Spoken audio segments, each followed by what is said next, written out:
신일까 아니면 왕일까? 네. 하나님은 신입니까? 아니면 왕이십니까? 아니면 신인 동시에 왕일까요? 왕인 동시에 신일까요? 만약에 우리가 믿는 하나님이 신이라면 우리는 종교가 되는 것입니다. 만약에 우리가 믿는 하나님이 왕이시라면 종교가 아니라 삶이 되는 거예요. 왜냐하면 신이라고 하는 것은 다른 종교가 가지고 있는 것처럼 어떤 초월적인 존재 앞에서 그 신과의 관계를 통해서 길흉화복, 우리의 삶의 문제가 해결되어지는 어떤 신적인 능력을 가지고 있는 존재를 우리는 일반적으로 신이다 이렇게 표현하죠. 그래서 이 신의 마음을 얻기 위해서 제사를 드리고 어떤 예식을 드리고 어떤 절차를 수행하게 됩니다. 우리 옛날에도 제사 지낼 때 뭐 절차가 중요하잖아요. 뭐 재배하고 뭐 상을 차릴 때도 홍동백서, 우청룡 좌백호 아닌가 이건? 뭐 어떤 그런 절차를 통해서 신의 기분을 좋게 해줘야 되는 거예요. 그래서 제물을 드리는 거예요. 그런데 만약에 왕이라면 왕은 인격을 가지고 있는 분입니다. 우리와 한 몸을 이루고 있고 한 공동체를 대표하는 지도자예요. 그러니까 그 왕을 존중하고 또 섬기고, 왕은 자기 백성을 보호하고 인도하고 편안하게 살도록 하는 책임과 의무와 사명을 가지고 그 왕직을 수행을 하는 거거든요. 그렇다면 왕이라면 그의 백성으로 그 보호 아래서 그냥 사는 거죠. 삶이 되어져야 되는 거죠. 자, 그렇다면 우리 기독교에서 믿는 여호와 하나님은 신일까요? 왕일까요? 신이라면 기독교는 종교가 되는 거예요. 불교나 천주교 또 이슬람, 힌두교, 기타 수많은 종교 중에 하나가 기독교가 되는 거예요. 반면에 하나님이 왕이라면 우리는 종교가 아니라 삶이 되는 거예요. 삶. 이 질문에 대한 성경에서 하나님의 입으로 말씀하는 해답을 한번 찾아보자고요. 자, 오늘 성경 본문 내용은 뭐냐면 사사시대에 사무엘이 사사였는데 이제 나이가 많아서 그 아들이 사사가 되었습니다. 세습을 한 거죠. 그런데 이 아들들이 문제가 많아요. 그러다가 이제 장로들이 4절에 보니까 라마에 있는 사무엘에게 갔어요. 오늘날로 얘기하면 촛불 시위를 한 거예요. 세습을 해서 이 문제가 많으니까 바꾸자는 거죠. 그래서 우리에게도 5절에 얘기하는 것처럼 모든 나라와 같이 우리에게 왕을 세워 우리를 다스리게 해달라 이렇게 촛불 시위를 합니다. 자, 이 모습을 사무엘도 좋지 않게 여겼어요. 그런데 더 중요한 것은 하나님이 뭐라고 얘기하냐 하면 7절 끝부분에 이런 말씀이 있습니다. 너를 버림이 아니요 밑줄 그어놓으세요. 나를 버려 자기들의 왕이 되지 못하게 함이니라. 나를 버린다는 건 누구를 버리는 거예요? 하나님을 버리는 거예요. 하나님을 버려서 자기들의 왕, 누구가 왕이라는 거죠? 하나님이 왕이라는 거예요. 왕이 되지 못하게 한다. 자, 더 중요한 것은 그 다음 절입니다. 8절 끝부분에 보면 이런 말씀이 있습니다. 오늘까지 그들이, 이스라엘 백성들을 얘기합니다. 그들이 모든 행사로 나를 버리고, 자, 그 다음부터 밑줄 그어놓으세요. 여러분, 교회 올 때 성경책 꼭 가지고 오세요. 교회 비치되어 있는 성경은 특별할 때 뭐 보면 되지만 이제 줄을 긋고 이제 표시를 하고 중요한 것은 제가 강조를 할 때요, 내 성경책에다가 해놓으세요. 교회에 있는 거는 하면 좀 다른 분이 볼 때 그러니까. 자, 밑줄 그어 놓으십시오. 다른 신들을 섬김같이 내게도 그리하는도다. 다른 신들을 섬김같이 하나님 또 뭐처럼 섬기려고 한다고요? 신처럼 섬기려고 한다는 거예요. 그러면 하나님은 다른 신처럼 신이 되길 원한다는 거예요? 아니면 왕이 되길 원한다는 거예요? 왕이 되길 원하니. 이게 중요한 거예요. 하나님은 우리의 왕이시기를 원하지 초월적인 신비하고 신령한 신이 되고 싶은 생각이 전혀 없는 분이에요.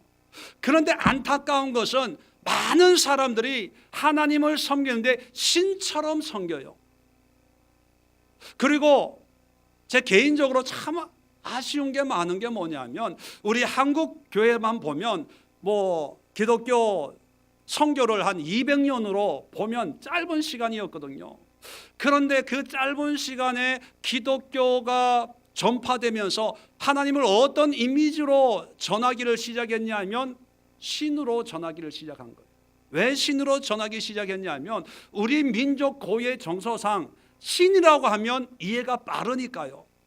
열심히 우상과 신과 조상을 섬기는 그런 종교성이 있는 민족이거든요. 그러니까 하나님은 우리의 왕입니다, 인격적인 왕입니다, 하나님 우리와 함께 하시는 분입니다, 이렇게 설명을 하려면 이해하기가 쉽지가 않은 거예요. 그리고 그렇게 설명할 수 있는 환경적인 여건적인 요소가 안 갖춰져 있는 거예요. 그러다 보니까 선교사들이 제일 쉽게 전할 수 있는 게 하나님은 축복하시는 신입니다, 세상에 어떤 신보다 더 강한 신입니다, 이 하나님을 부처 대신에 믿으면 복받고 건강해지고 영생을, 그리고 천국을, 죽어도 천당 갈 수 있으니까 하나님을 믿으십시오, 이렇게 얘기하면 시골 할아버지도 이해가 빨라요. 자, 그 결과 이제 교회를 세웁니다. 그래서 교회 신앙생활을 해요. 자, 그때부터 하나님은 위대하시고 엄청난 분이고, 그래서 하나님 앞에 잘 보여야 되는 거예요. 그러니까 옛날에는요, 강대상에 함부로 못 올라왔어요. 토요일 날 교회 청소할 때 강대상 청소하시는 분은요, 제일 힘이 세신 분이에요. 어떤 교회 가서 한번 물어보세요. 이 교회 강대상 청소하는 권사님이 누구세요? 그러면요, 그분이 제일 세신 분이에요. 그분 말 한마디면 그 교회가 왔다 갔다 하는 그런 봉사 출신자 계세요, 여기에? 그분들이 강대상 올라올 때는요, 신발을 쫙 벗고 기도하고, 그리고 기름 수건으로 강대상을 기도하는 마음으로 우아하게 거룩하게 쫙 닦아요. 왜? 신이니까.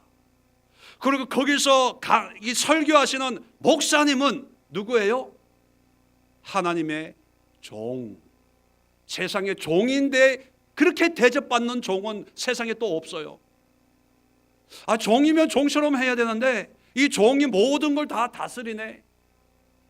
조금만 잘못하면요 막 그러고요. 이게 우리의 옛날의 신앙이었어요.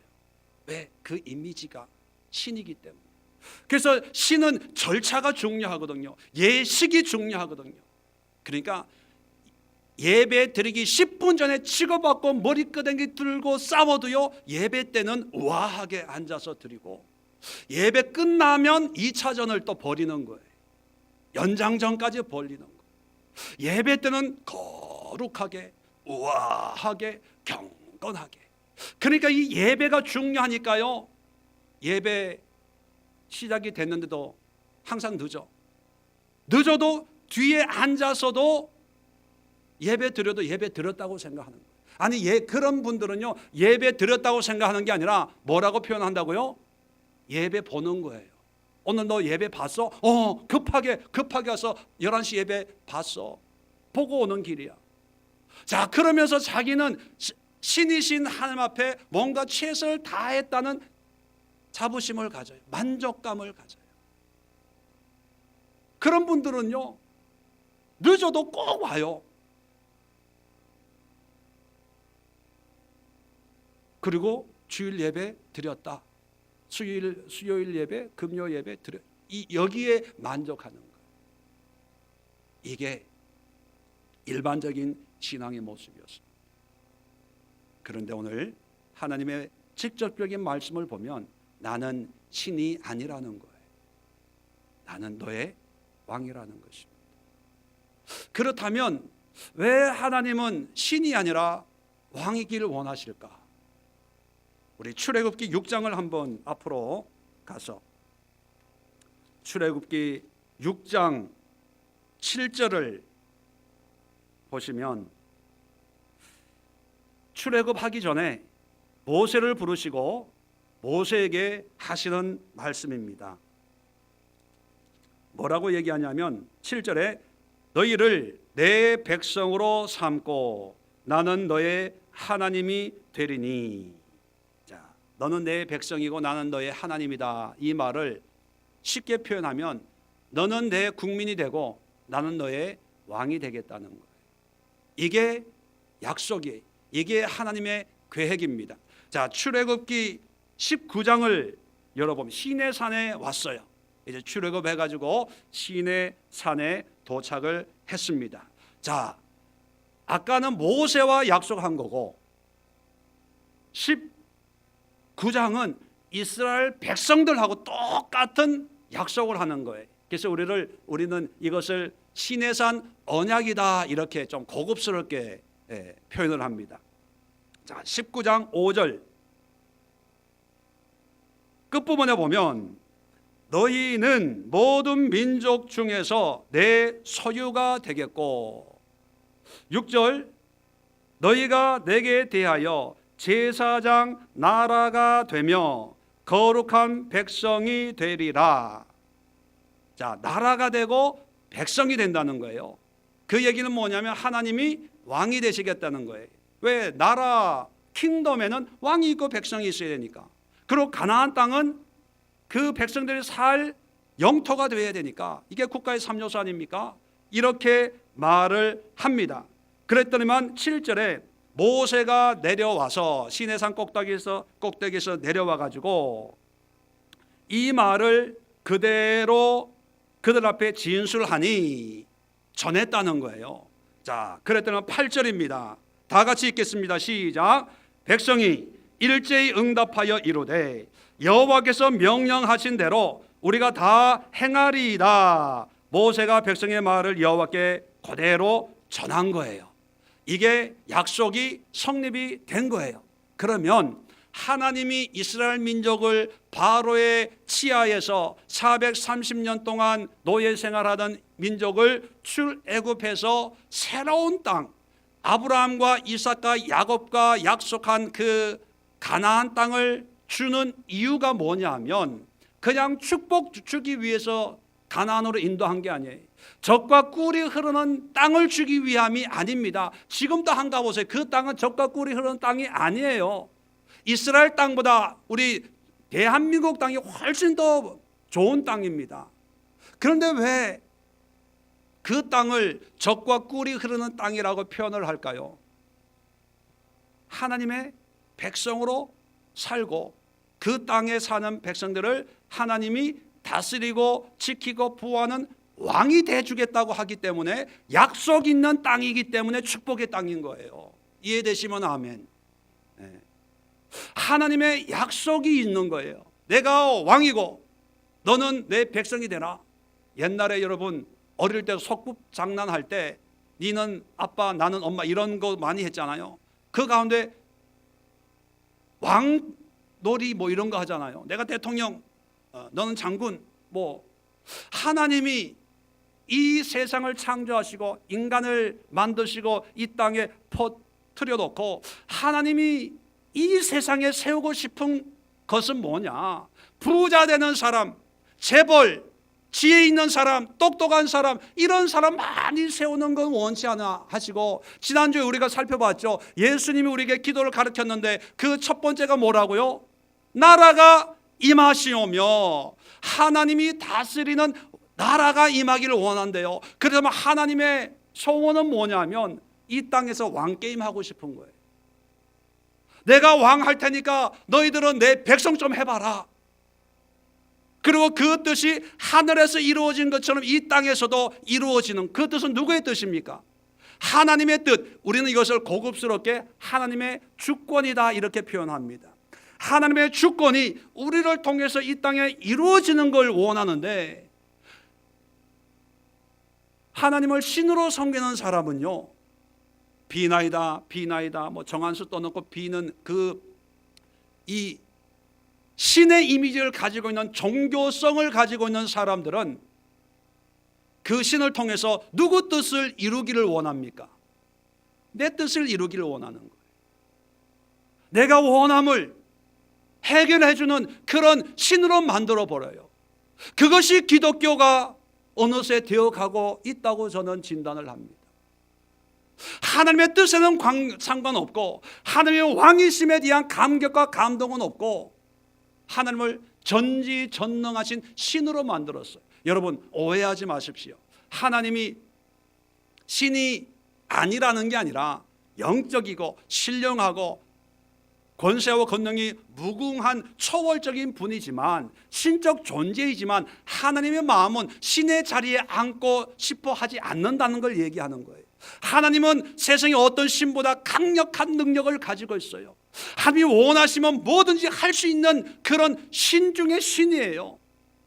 그런데 그럼에도 불구하고 하나님은 신으로 만족하기 싫다는 거예요.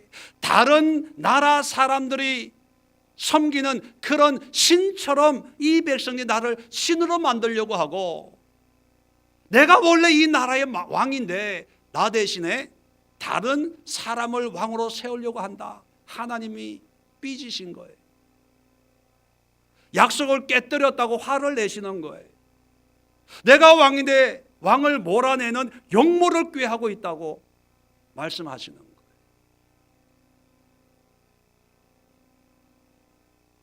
예수님께서 십자가 달려 돌아가시기 전에 빌라도에게 신문을 받으십니다. 빌라도가 물어요. 내가 유대의 왕이냐? 예수님은 가진 게 없어요. 재산도 없고 지위도 없고 제자들도 다 뿔뿔이 흩어진 상태입니다. 그럴 때 예수님의 대답이 뭐였습니까? 내가 그러하다. 내가 유대의 왕이라는 것. 이번 2018년도를 시작하면서 여러분, 성경을 한번 창세기부터 요한계시록까지 다시 한번 읽어보십시오. 이번에 읽으시면서 나라 그리고 백성 이런 단어가 나오면 동그라미를 한번 치면서 한번 읽어보십시오. 지금까지 우리가 얼마나 잘못된 방법과 잘못된 생각과 하나님의 뜻과 상관없는 그런 수고를 얼마나 많이 했는지 새삼 깨닫게 될 거예요. 그리고 하나님이, 우리는 다른 종교를 이제 믿는 사람들이 믿는 것을 우리 우상이라 그러잖아요. 그런데 우리가 하나님을 얼마나 우상으로 섬겼는지 깨닫습니다. 십계명 중에 처음이 뭐예요? 하나님을 섬겨라. 두 번째는 뭐예요? 나 외에 다른 우상을 만들지 말라. 왜 우상을 만들지 말라고 했는지 아세요? 나만 신이니까, 다른 종교가 믿는 신은 다 마귀, 사탄, 귀신이니까 또 없는 거니까 그런 의미가 아니고요. 나는 너희들의 신이 되고 싶은 마음이 없어. 왜냐하면 당시 사람들은 신하면 뭔가 이게 만들고 경배에 어떤 보여지는 상징이 다 있어야 됐거든요. 하다못해 고목나무에 줄을 한번 둘러치든지 뭔가 흔적이나 어떤 신성시하는 어떤 뭔가 흔적을 남기는 것이 그게 어떤 신을 섬기는 거였어요. 거기에 대해서 나에 대해서는 그렇게 하지 말라고 얘기하는 거예요. 그 의도는 나는 신이 원래 신이지만 나는 너희들에게 신의 모습으로 경배를 받고 싶지 않다는 그런 하나님의 간곡함이 묻어 있는 것. 그런데 우리는 다른 종교를 향해서 우상 숭배, 귀신 저렇게 믿고, 그런데 그렇게 판단하는 우리가 로마서 1장에도 있는데 그렇게 판단하는 우리가 이미 우리가 하나님 앞에 그렇게 하고 있어요. 얼마나 우리가 신앙생활을 잘못하고 있는지요. 신앙생활의 첫 단추가 뭐냐면 하나님이 나의 왕이심을 믿고 고백하는 거예요. 500년 전에 종교개혁했던 종교개혁자들이 이것을 하나님의 주권, sovereignty of God, 하나님의 주권을 외쳤습니다. 하나님의 주권이란 모든 우주를 다스리는 어떤 신적인 영역이 아니라 우리의 삶의 작은 것부터 큰 것까지, 아무것도 아닌 것부터 있는 것까지 모든 것이 하나님의 왕권으로 다스림을 고백하면서 종교개혁을 했거든요. 그런데 500년이 지난 오늘날 또 한국교회 안에 그리고 우리 삶 속에 말로는 신앙생활 그렇게 얘기합니다. 그런데 이 신앙생활이 말 그대로 신앙으로 생활하는 거예요. 그런데 신앙생활이 교회생활이 뭡니까? 신을 섬기는. 그래서 신앙생활, 기독교인의 기준이 주일날 교회 다니냐 안 다니냐, 예수님을 믿냐 안 믿냐, 그걸로 기독교인이다 아니다 이런 기준이 돼버렸어요. 여러분, 아무리 장로고 목사고 해도요, 하나님의 왕이심을 믿지 않는 삶은 기독교인이 아니에요. 그건 종교생활 하는 거예요. 하나님과 상관이 없는 것입니다. 지금까지 교회에 열심히 나오는 하나님을 신으로 섬기는 판박이들을 얼마나 많이 찍어냈는지 몰라요. 이거 다 회개해야 됩니다. 우리는 종교가 아니에요. 삶입니다. 예수 믿음으로 살아가는 삶으로 왕이심을 고백하고 선포하고 그 왕의 주권 앞에 순종하는 삶을 사는 거지. 주일 예배, 직장 안 다니고 가게 문 안 열고 교회에 와서 앉아 있다고 구원받습니까? 여러분, 그런 생각을 가지고 있다면 나중에 후회할지도 몰라요. 우리가 신앙생활하는 이유는 우리의 삶 속에 개입하시고 간섭하시는 인격적인 왕이신 하나님의 뜻에 순복해서, 그리고 하나님의 말씀을 배우고 하나님의 뜻을 알고 하나님의 기쁨이 무엇인지를 깨닫기 위해서 우리는 모여서 신앙생활을 하고 예배드리고 기도하고 성도들 간에 교제를 하고, 이걸로 신앙생활이 끝나는 것이 아니라 우리의 삶 속에 이러한 하나님의 말씀을 실천하고 이러한 말씀을 전하고 이러한 삶의 모습을 영향력 있게 믿지 않는 사람들, 이 세상 속에 보여줄 수 있는 그런 삶이 될 때, 그것이 하나님의 나라를 사는 하나님의 백성이라는 것입니다. 그래서 두 번째, 우리가 잊어서는 안 될 게요, 하나님은 왕이신데 어떤 왕이냐? 아주 인격적인 왕이라는 거예요. 인격적인 왕. 인격적인 왕이라고 하는 것은 지, 정, 의를 가지고 있고, 지라고 하는 것은 아는 거예요. 의라고 하는 것은 뭔가 의도를 가지고 행하는 의지가 있다는 의미입니다. 정이라는 것은요, 감정이 있다는 거예요. 기뻐하기도 하고 실망하기도 하고 화가 나기도 하고 또는 참기도 하고 여러 가지 어떤 감정적인 우리와 똑같은 것을 공유하는 그런 왕이라는 것입니다. 우리가 세상 나라에서도 왕이라고 하면 사람과 소통하고 교제하고 백성들의 아픔을 알고 또 백성들에게 기쁨을 주기 위해서 왕은 최선을 다하는, 그것이 왕의 사명 아닙니까? 하나님도요, 우리의 삶에, 우리의 모습에 친히 개입하셔서 우리에게 기쁨을 주기를 원하고, 또 우리가 그렇게 살지 못하면 근심하고 탄식하는 거예요. 애통해하는 거예요. 자, 오늘 성경을 보면 재미있는 그런 내용들이 나옵니다. 자, 이스라엘 백성들이 영모를 꾀하는 거예요. 하나님 입장에서 보면. 자, 그런데 하나님께서 뭐라고 얘기하냐면 7절에 보세요. 여호와께서 사무엘에게 이르시되 백성이 내게 한 말을 다 들으라. 들으라는 얘기는 무슨 얘기입니까? 왕을 세워주라는 거예요. 그리고 9절에 보면 그들의 말을 듣되 그들에게 엄히 경고하고 그들을 다스릴 왕의 제도를 가르쳐주라는 거예요. 아니, 지금 영모를 꾀하고 있는데, 아니 막아야지.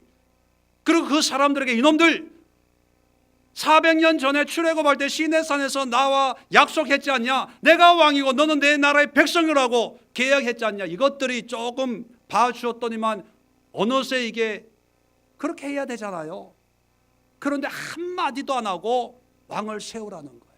자, 그래서 왕을 세운 사람이 누굽니까? 9장 이하에 보면 사울이지요. 자, 9장 1절을 봅니다. 베냐민 지파에 기스라 이름하는 유력한 사람이 있으니 2절에 그 이름은 사울이요. 자, 9장 1절 베냐민 지파에다가 동그라미 해놓으세요. 자, 절 보십시오.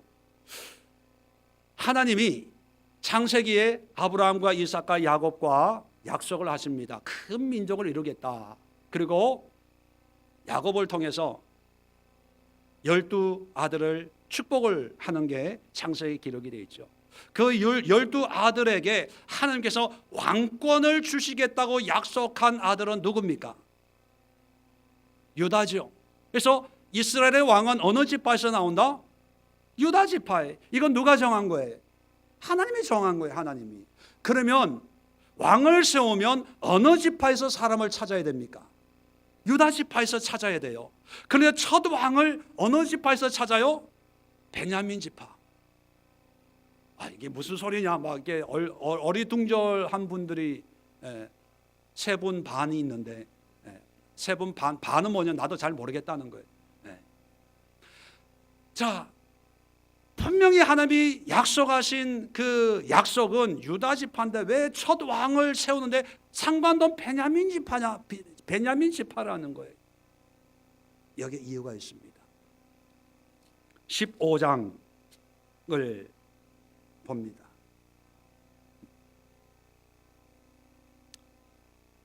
15장 35절 제일 끝에 이제 사울의 어떤 그런 모습을 다 기록하고 있고요. 결론을 얘기하는 거예요. 자, 35절 끝에 여호와께서 사울을 이스라엘의 왕으로 삼으신 것을 후회하셨더라. 후회라는 단어에다가 밑줄 그어놓고 옆에다가 나함 이렇게 적어놓으세요. 후회하다는 히브리 말 원어가 나함입니다. 자, 그러면 많은 분들이 이런 본문을 보면 헷갈려해요. 아니, 하나님이 세우시고 또 하나님이 후회하셨다. 아니, 하나님도 후회하시나? 제가 묻겠습니다. 하나님은 후회하시는 분이에요? 후회가 없는 분이에요? 그런데 여기는 하나님이 후회하셨어요. 그러면 하나님은 후회하는 분이에요? 후회가 없는 분이에요? 아니, 하나님은 후회하셨다고 성경에 기록되어 있잖아요. 하나님은 후회하셔요? 후회 안 하셔요? 헷갈리지요. 왜냐하면 이게 언어의 함정입니다. 히브리 원어, 제가 특별히 나함이라는 단어를 불러드린 것은 히브리 동사에는요, 우리 한국말에는 잘 없는 그 동사의 의미가 7가지나 있습니다. 7가지. 그런데 그 7가지마다 그 의미가 조금씩 달라요. 의도가. 그런데 이 나함이라는 단어는 뭐 이건 알 필요가 없는데 이 7가지 동사 가운데 니팔이라는 그런 형태의 동사입니다. 니팔이라고 하는 것은요, 수동형이에요. 사역형. 뭔가를 이렇게 시키게 하는 거예요. 짜장면 시켜라. 이거는 능동형이죠. 그런데 아들 입장에서 누가 동생 아버지가 짜장면 주문해라 하면 그 명령을 받은 이 사람은 이 사람 입장에서는 어떻게 시킴을 받은 거예요. 그게 사역형인 거죠. 그러면 이것은 하나님이 후회하셨다는 것이 아니라 하나님이 후회케 했다는 거예요. 후회케. 자, 하나님이 후회케 이스라엘 백성이 다 이제 지금 괴로워하고 있는 거예요. 왕을 잘못 세워가지고 후회하는 거예요. 그러니까 하나님이 후회케 하셨더라 하고 16장 1절에 이렇게 얘기합니다. 사무엘에게 이르되 내가 이미 사울을 버려 이스라엘 왕이 되지 못하게 하였거늘 내가 그를 위하여 언제까지 슬퍼하느냐. 그러니까 하나님이 후회케 했기 때문에 언제까지 슬퍼하느냐 이렇게 강하게 얘기하는 거예요. 하나님이 후회했다면 책임이 누구한테 있는 거예요? 하나님 앞에 있으니까 이스라엘 백성이 슬퍼하면 어떻게 해야 됩니까? 야, 미안하다. 나도 한다고 했는데 나도 요즘 좀 기운이 떨어지나 봐. 이해해. 뭐 이렇게 돼야 되잖아요. 그런데 이스라엘 백성들한테 왜 이렇게 슬퍼하느냐?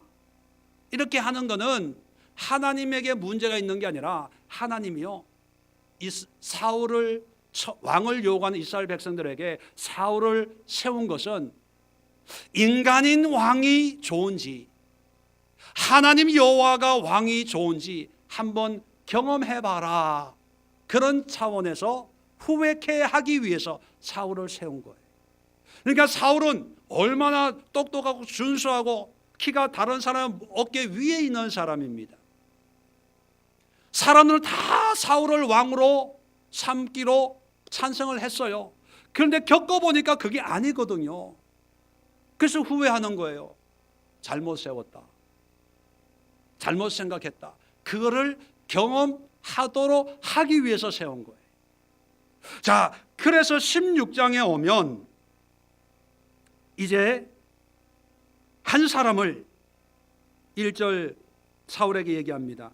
중간쯤에 보면 너는 뿔을 기름에 채워 가지고 가라. 너를 베들레헴 사람 이새에게로 보내리니 이는 내가 그의 아들 중에 한 왕을 보았느니라. 이 사람이 누굽니까? 나중에 다윗이. 여러분, 또 이런 생각을 할 수가 있어요.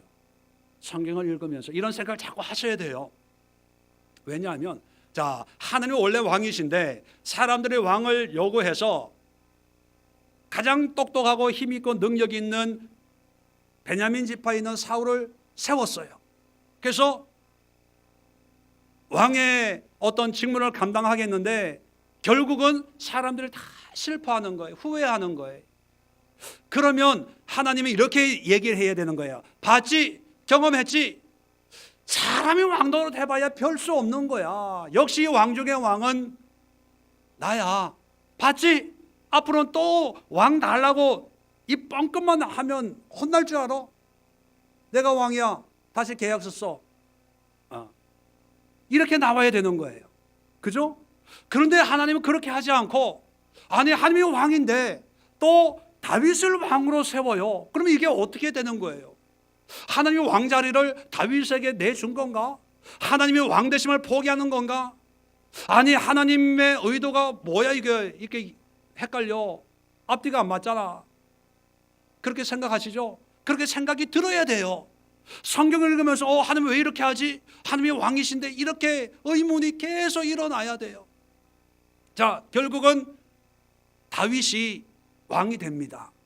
그러면 이스라엘의 왕은 누가 되는 거예요? 다윗이에요. 그러면 하나님은 신이 됩니까?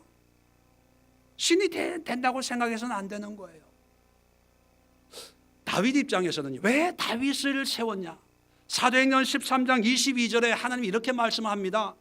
다윗을 왕으로 세우시고 증언하여 이르시되, 누가 이른다고요? 하나님이 증언해서 말씀하는데 뭐라고 얘기하냐면, 내가 이새의 아들 다윗을 만나니 내 마음에 맞는 사람이라 내 뜻을 다 이루리라.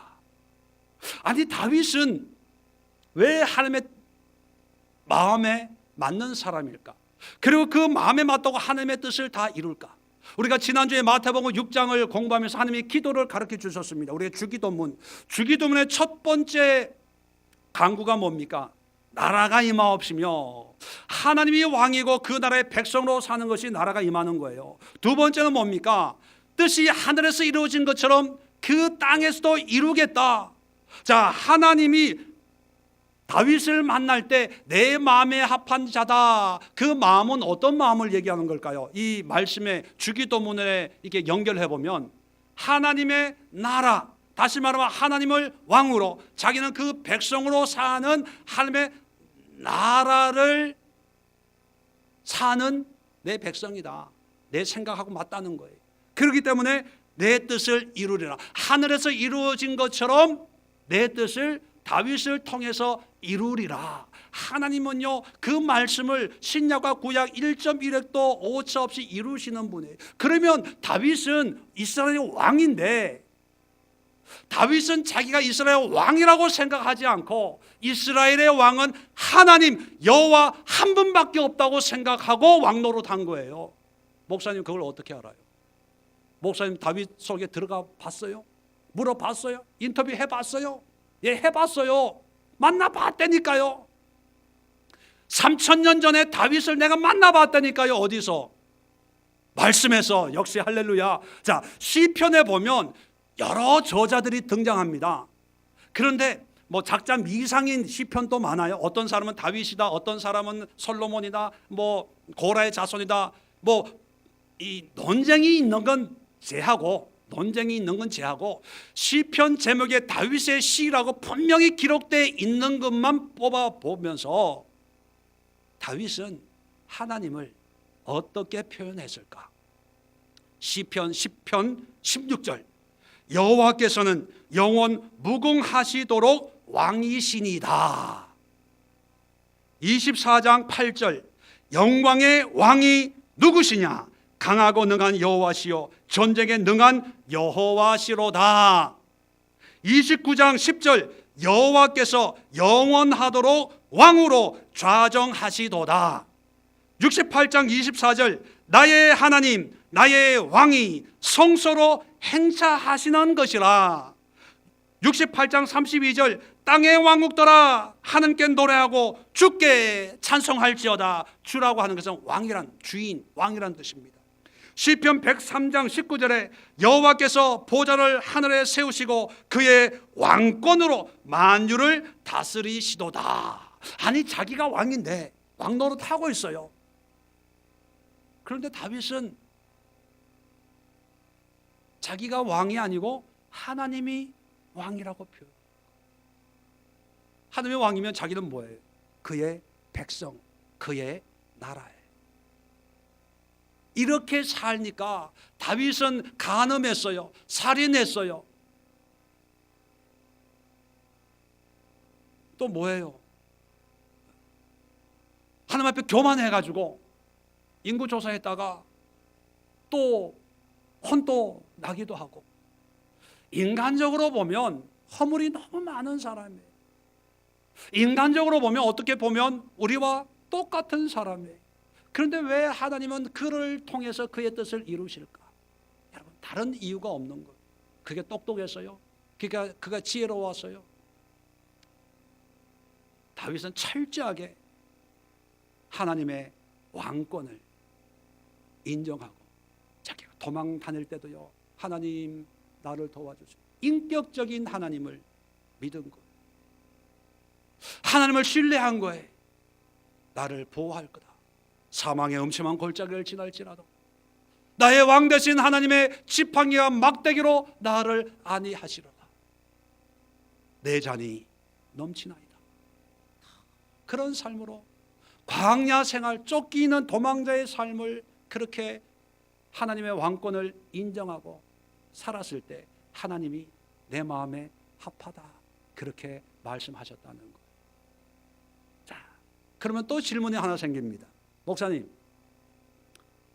그렇게 안 살면요? 아니, 굳이 하나님이 왕이심을 인정 안 하고 신처럼 그렇게 또 맞드는 사람들도 많잖아요. 근데 그분들 사업 잘 되는데요. 장로님들 보니까 뭐 그렇게 안 살아도 사업 잘 되고 잘 먹고 잘 살고 세상적인 축복 다 받고 사는데요. 꼭 왕이니 신이니 이렇게 따지고 신앙생활 해야 됩니까? 너무 복잡해요. 그냥 열심히 하는 게 좋은 거 아니에요? 충성하는 게 좋은 게 아니에요? 목사님이 주의 종이니까 목사님 말씀을 하는 말씀처럼 여기는 게 좋은 거 아니에요? 어떤 장로님이 직접 저한테요, 뭐라 그러냐면, 저 들으라고 하는 소리겠죠. 목사님은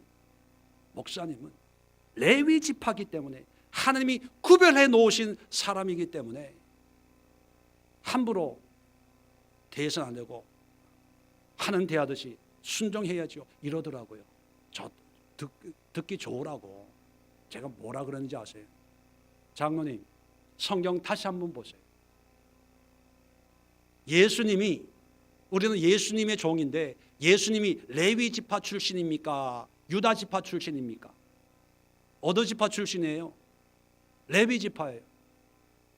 그러면 예수님의 종, 하나님의 종인 목사는 레위 지파예요? 유다 지파예요? 유다 지파죠. 구약에 있는 유다 지파의 제사장 이거하고 상관이 없어요. 예수님이 우리의 새로운 대제사장이 되셨기 때문에 우리는 새로운 하나님 예수 그리스도의 제사장의 직분을 이어받았는데, 그 직분의 특징이 뭔지 아세요? 섬기는 거예요. 밥 얻어먹는 게 아니라 밥 사주는 거예요. 선물 받는 게 아니고 선물 나누는 직을 해야 될 게 목사거든요. 근데 목사들 다 처먹어요. 다 달라고 해요. 뭐 안주나 명절 되면, 생일 되면, 절기 되면 뭐 다 달라고. 저도 그런 경험해봐. 큰 교회에 있을 때요. 미국에서도 그렇고 명절 되면요, 차 트렁크에 죄송하지만 몇 개씩 있었어요. 아, 옛날이요.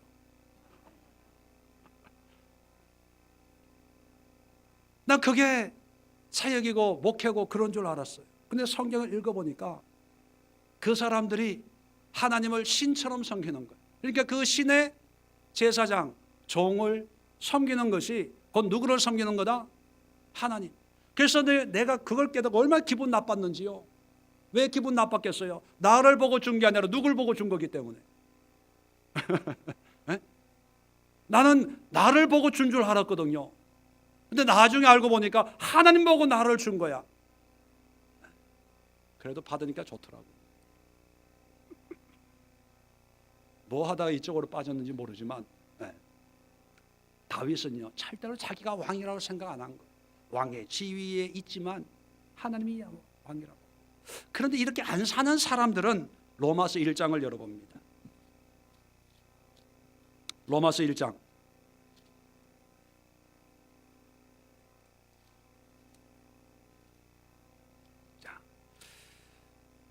자, 21절입니다. 하나님을 알되 하나님을 영화롭게도 아니하며 감사하지도 아니하고 오히려 그 생각이 허망하여지며 마음이 미련한 마음에 어두워졌나니 스스로 지혜 있다 하나 어리석게 되는 거예요. 자, 이런 사람들, 하나님과 뜻과 관계없이 사는 사람인데도 잘 되는 이유를, 자, 24절입니다. 하나님께서 그들을 마음의 정욕대로 더러움에 내버려 두사. 밑줄 그어놓으세요. 내버려 두시는 거예요. 내버려 두사. 자, 26절에도 보면 하나님께서 그들을 부끄러운 욕심에 내버려 두셨으니. 밑줄 그어놓으세요. 내버려 두는 거예요. 28절에 그들이 마음에 하나님 두기를 싫어하며, 하나님 두기, 어떤 하나님을 두기를 싫어할까요? 왕이신 하나님을 두기를 싫어하며 하나님께서 그들을 상실한 마음대로 내버려 두사. 내버려 두는 거예요. 여러분, 그건 축복이 아니고요, 하나님이 네가 하고 싶은 대로 내버려 두는 거예요. 왕을 원해요. 원하면 원하는 대로 내버려 둬서 세우는 거예요. 돈 벌고 싶어요. 돈 벌게 하는 거예요. 성공하고 싶어요. 성공하게 하는 거예요. 자, 그런데 인간들은 모양과 모습만 보지만 하나님은 인격이 있다고 얘기했어요. 지정의가 있어요. 하나님의 의도가 뭐냐? 자, 2장으로 넘어옵니다. 2장으로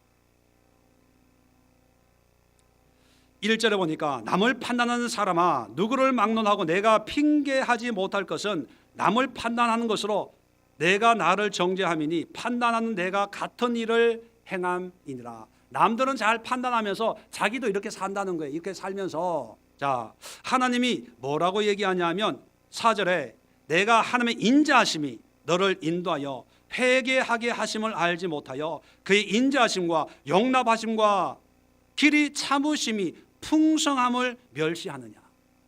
하나님이 기회를 주는 거예요. 내버려 두는 거는, 손 안 대는 거는 그것이 정당해서가 아니라, 그것이 좋아서가 아니라 내버려 두는 거예요. 네가 하고 싶으면 한번 해봐라. 아까도 15장 35절에 후회케 하시는 것처럼 그 결과를 가지고 나중에 정사는 반드시 합니다. 후회케 해요. 그래서 하나님의 인자하심과 용납하심과 길이 참으심과 풍성함을 멸시하지 말라는 거예요. 아무 어떤 천둥이 쳤는데 내 머리에 치지 않는다고 하나님에 대해서 멸시하지 말라는 거예요. 5절에 내 고집과 회개하지 아니한 마음을 따라 진노의 날 곧 하나님의 의로우신 심판이 나타나시는 그날에 임할 진노를 밑줄 그어 놓으십시오. 내가 쌓는도다. 쌓아놓고 있는 거지 그게 성공이 아닙니다. 기도 안 해도요, 예배 참석 안 해도요, 하나님의 뜻대로 살지 않는 아무 이상이 없어요. 오히려 주일 예배보다는 내 일하면 수입이 더 늘어나요. 기도하는 것보다 내가 쉬고 놀고 하면 더 기분 좋아요. 그런데 그건 우리 인간의 생각이고 하나님 왕이신 하나님의 입장에서는요, 그것을 진노를 쌓아놓고 있는, 쌓는 거예요. 쌓는 이유는 뭡니까? 나중에 다 6절의 끝에 행한 대로 보응하시겠다는 거예요. 보응하시겠다.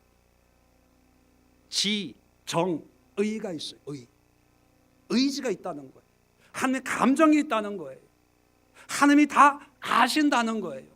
그러니까 여러분, 하나님이 우리의 왕이신데 인격적인 하나님이라는 그 의미는 어떤 예배나 형식이나 교회 안에서의 삶의 모습으로만 하나님 앞에서의 신앙의 모습이 전부가 아니고 우리의 삶이 하나님의 뜻 가운데 하나님이 기뻐하시는 삶의 모습이 되어져야 된다는 거예요.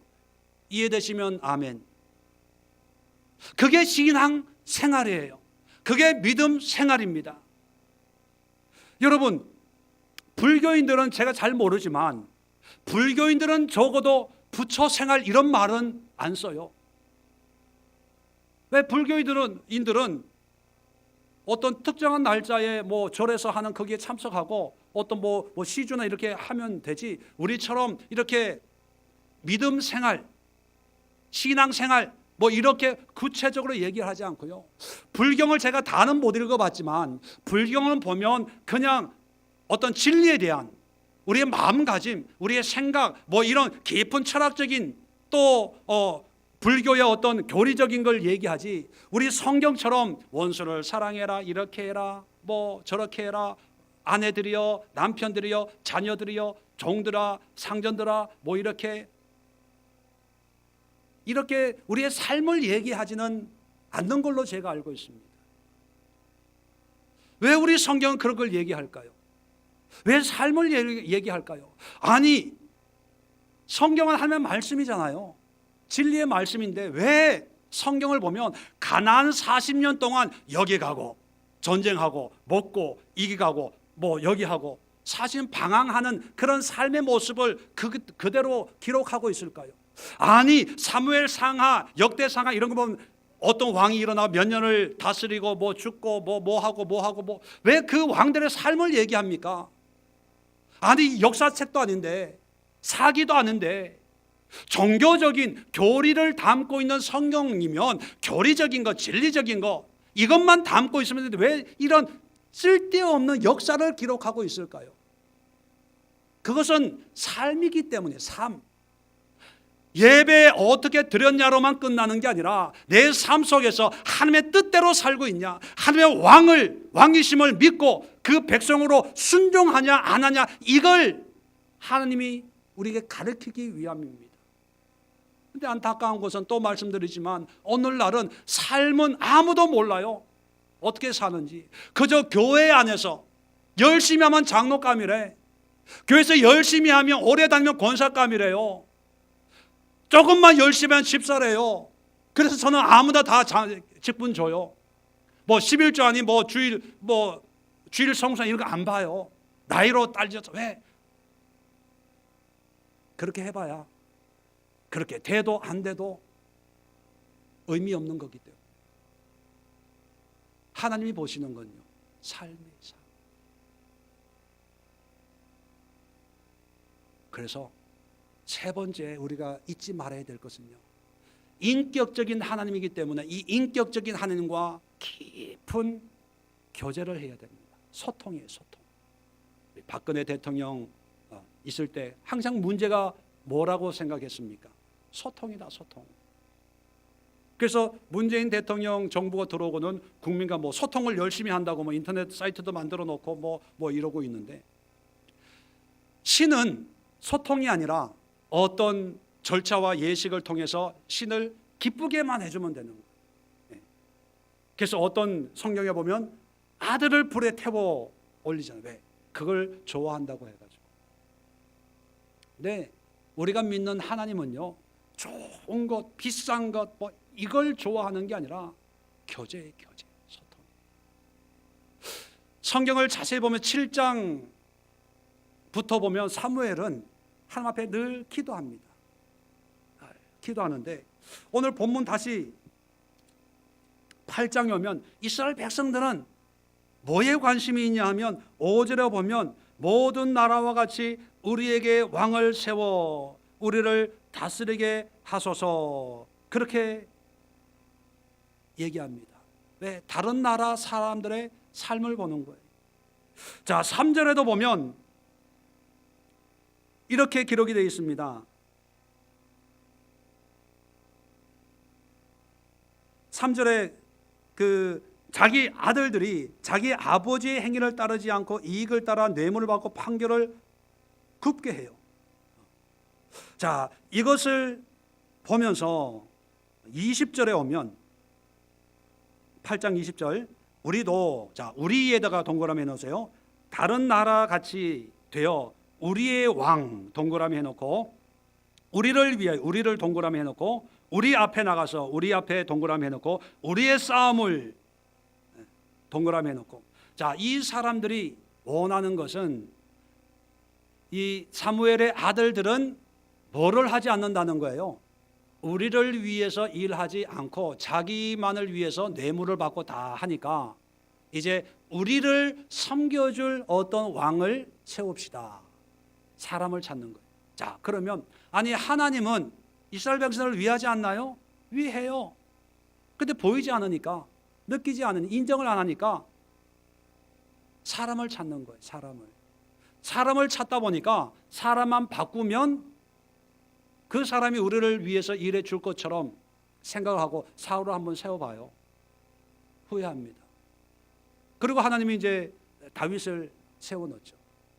자, 여기서 우리가 두 가지 사무엘과 이스라엘 백성들의 이 생각을 비교해 볼 필요가 있습니다. 사무엘은 끊임없이 하나님 앞에 기도해요. 그런데 이스라엘 백성들은 기도하지 않아요. 그런데 이스라엘 백성들은요, 다른 나라의 일까지 관심이 있어요. 다른 사람이 어떻게 사는지에도 관심이 많아요. 사람에 대한 관심이 많기 때문에 저런 사람만 우리의 왕이 되면 우리가 편안하다고 생각을 한다는 거예요. 그런 생각이 있다 보니까 하나님과의 관계가 끊어지는 거예요. 한 번도 하나님 앞에 기도했다는 얘기가 없어요. 사무엘은 내가 하나님 앞에 기도를 쉬는 죄를 범치 아니하리라, 기도 안 하면 이게 죄라는 생각을 가지고 열심히 기도하는데, 이스라엘 백성들 아무리 힘들어도요, 하나님 앞에 기도했다는 얘기가 없고 사람을 찾아다녀요. 문제를 찾아다닌다는 거예요. 여기서 우리는 하나님의 나라의 원리는 하나님과의 관계가 얼마나 중요한가를 알 수가 있습니다. 여러분, 기도, 예배, 말씀, 이게 왕이신 하나님과 소통할 수 있는 3대 요소거든요. 공의, 기도와 말씀과 예배를 통해서 정의, 그 은혜로 우리의 삶에 하나님의 뜻을 행하는 것이, 그게 성경의 주제입니다. 내 이웃을 내 몸과 사랑하고 또 하나님을 사랑하고, 그죠? 자, 그렇게 되기 위해서는 우리는 하나님과 끊임없는 소통과 교제를 하는 그런 일을 게을리하면 안 돼요. 여러분, 오해하지 마는 게요. 오해해서는 안 되는 게, 이 예배가, 주일 예배가 우리의 신앙의 전부가 절대로 아닙니다. 주일날 경찰관들이나 병원에 있는, 응급실에 있는 의사들은 신앙이 있어도 출근해야 돼요. 사회 정의를 위해서 쓰임받아야 돼요. 주일 성수 못해도 상관이 없어요. 중요한 것은 하나님과 소통이 있냐는 거예요. 주일 예배가 안 되면 주중 예배, 하루하루의 예배, 기도를 통해서 하나님이 왕이심을 인정하고 고백하는 그런 삶이 되는 것이 중요하지 주일 성수 이것은 옛날에 목사님들이 헌금 많이 거두려고 그렇게 얘기한 거예요. 안 오면 헌금이 안 거쳐지니까. 그리고 신앙생활의 기본이 주일 성수부터 가르치기 위해서 초보를 가르치는데 그 초보가 이제 내 신앙이 목사가 되고 전도사가 되고 권사가 되고 장로가 되고 안수집사 됐는데도 아직도 주일 성수 여기에 머물러 있으면 이거는 장애를 가지고 있는 신앙이라는 거예요. 하나님과 기도하는 거예요. 40일 기도가 있기 때문에 기도하는 게 아니라 있든 없든 기도하는 거예요. 그 기도를 통해서 하나님의 뜻을 이루는 거예요. 예배를 통해서 하나님의 말씀을 듣는 거예요. 이 예배를 통해서 하나님이 신이라고 하는 생각하는 분들은요 어떻게 표현하냐면 예배 봤다 이런 표현을 써요. 오늘 예배 봤어. 예배는 보는 게 아니에요. 드리는 거지요. 그 드림의 의미는 뭐냐면 하나님과 교제하는 거예요. 제 입을 통해서 제 생각을 통해서 선포되는 말씀이지만 그 말씀이 하나님의 음성으로 내 삶과 영적인 화학작용을 일으켜서 회개할 건 회개하고 깨달을 건 깨닫고 도전할 건 도전해야지 늘 시간 보면서 이제 밥 먹을 시간이 다 됐는데 뭐 이렇게 쉬운 얘기를 어렵게 하냐 도통 무슨 얘기인지 모르겠다 빨리 끝나면 집에 가면 좋겠다 그건 예배 드리는 게 아니에요. 소통이 아니에요. 교회에서 예배를 중요하게 하는 것은 교회 예배 드려야 신앙 생활에 건강이 있다 이거 구원받는다 이게 아니고요 여기서 훈련하는 거예요. 여기서 안 되면 집에서도 안 되는 거예요. 교회 예배가 무너지는데 집에서 예배 드립니까 여러분? 교회에서 기도가 안 되는데 집에서 예배 드려요? TV에 먼저 손이 가고 라디오에 먼저 손이 가고 전화기에 손이 가지요. 교회에서 성경이 안 보여지는데 집에서 성경 보여집니까? TV 보면서 인터넷 보면서 예배가 됩니까? 좋은 설교 좋은 교회 말씀 아는 거지요. 이 목사님 이렇게 설교하고 이렇게 풀어나간다는 거 지적으로 아는 거지 예배가 됩니까? 그 TV 앞에서 무릎을 꿇고 눈물을 흘립니까? 그 목사님 말씀 앞에 TV지만 내 가슴을 치면서 주여 나를 용서하여 주옵소서 나는 이것밖에 안 됩니다. 내가 하나님의 왕권을 인정하지 않고 내가 왕이었습니다. 청소하다가 라디오 앞에서 극동방송 듣다가 무릎 꿇고 펑펑 울어보신 분 있으면 교회 안 나오셔도 돼요. 정말로요. 그분은 굉장한 분입니다. 제가 감히 가르칠 필요가 없는 그런 분이에요. 그런데 여러분의 얼굴을 보면 여러분의 말을 들어보면 여러분의 삶의 행동을 보면 그게 아니고 열심히 교회만 나오려고 애를 써요. 그것도 감사하지요. 그런데 우리가 여기서 만족해서는 안 됩니다. 몇 명이 모이고 5천 명이 모이고 10,000명이 모이고 그거 아무 의미가 없는 거예요. 정말 이 시대의 바알 앞에 무릎을 꿇지 않고 기도했던 사람들의 마음은 나의 왕은 하나님입니다. 하나님을 위해서 좁은 길을 가겠습니다. 내가 주일 1에서 10만 원을 버는데 주님이 왕이심을 고백하면서 그 10만 원 포기하겠습니다. 대신에 저는 가난을 택하겠습니다. 주일날 학교 가서 공부하면 점수가 10점이 올라가겠지만 나는 주님의 왕입니다. 주님은 나의 왕입니다. 10점 떨어져서 그 다음에 있는 학교를 갈지라도 나는 주님의 뜻에 주님의 나라를 살겠습니다. 이 거룩한 고백이 우리의 고백이 되어야 된다는 것입니다. 하나님은 왕으로 높은 보좌의 신으로 앉아있는 분이 아니라 왕으로 우리의 삶을 보시는 거예요. 삶 속에 오기를 원하는 거예요. 유대인의 왕으로 오신 예수님은 가난한 자, 병든 자, 문둥한 자들, 죄인들 삶에 오셔서 그들과 함께 먹고 마시고 그들을 만져주시고 치료해 주시고 마찬가지로 하나님은요 우리의 예배만 받기를 원하는 분이 아니라 우리 삶에 오기를 원하는 거예요. 내 생각 속에 오기를 원하는 거예요. 내 가정 속에 오기를 원하는 거예요. 우리 부엌에 예수님이 친히 오셔서 오늘 반찬이 뭐냐 물어보고 하나님 오늘 반찬은 있는 걸로 할게요. 삼겹살에다가 스테이크로. 그런 친밀한 교제를 원하시는 거예요. 경배만 받고 예배만 받는 분이 아니라는 사실을 제발 좀 믿고 깨달을 수 있기를 바랍니다. 계속해서 하나님의 나라에 대해서 말씀을 당분간 전할 것입니다. 제가 사실은 다음 주에 전할 걸 오늘 전하려고 했어요. 너무 귀한 거기 때문에. 정말 이걸 하나님의 나라에 대해서 이해가 되면 성경이 줄줄 풀리는데 그걸 오늘 설교하려고 했는데 다음 주로 미뤘어요. PPL 간접 광고 아닙니다. 다음 주에 하나님의 나라의 의미가 어떤 건가를 우리 다시 한번 깨닫는 시간이 될 수 있기를 바랍니다. 기도하고 마치겠습니다. 좋으신 하나님,